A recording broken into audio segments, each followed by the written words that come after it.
আসসালামু আলাইকুম। জুম্মা মোবারক। আজকে শুক্রবার, জুম্মার নামাজ সবাইকে পড়তে হবে এবং একটু আগে তৈরি হয়ে মসজিদে যাওয়া অনেক সওয়াবের কাজ। সেই সাথে অপরকেও নামাজের জন্য উদ্বুদ্ধ করা আমাদের উচিত। একেবারে অন্য কেউ না হলেও সন্তান যারা আছে তাদেরকে নিয়ে নামাজে যাওয়া অনেকই ভালো।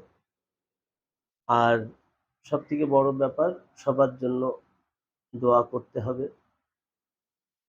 আল্লাহর কাছে নামাজের পরে চাইতে হবে। নামাজটা মূল লক্ষ্য থাকা আমাদের প্রয়োজন।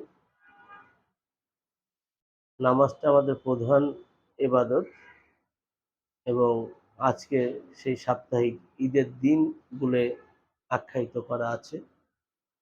সেজন্যে এই দিনটাতে যে কাপড়ই থাক না কেন পরিষ্কার পরিচ্ছন্ন একটু আহ, আতর,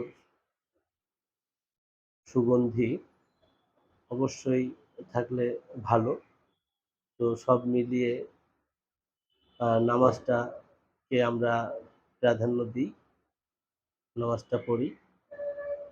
আর যে যেখানেই থাকি না কেন সবার জন্য সুস্বাস্থ্য কামনা করি, দোয়া করি সবাই যেন খুব ভালো থাকে।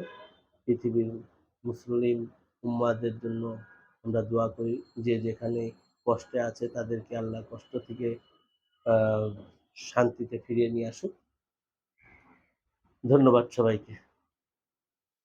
আসসালামু আলাইকুম।